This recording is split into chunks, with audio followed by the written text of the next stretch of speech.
brown sugar, and coconut milk.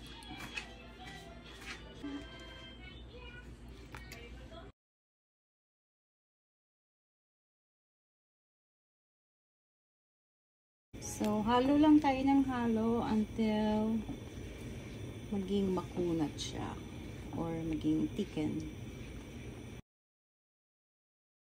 Ayan, lumalapot na siya or nagiging makunat na yung ating cassava kakanin.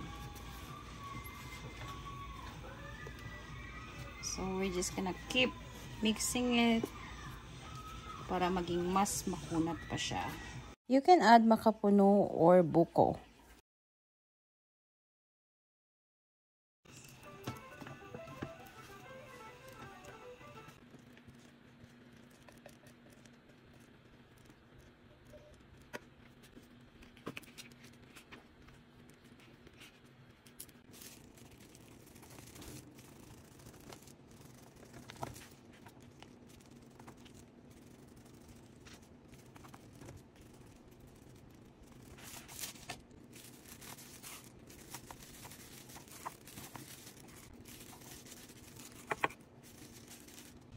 Here's my cassava kakanin, guys.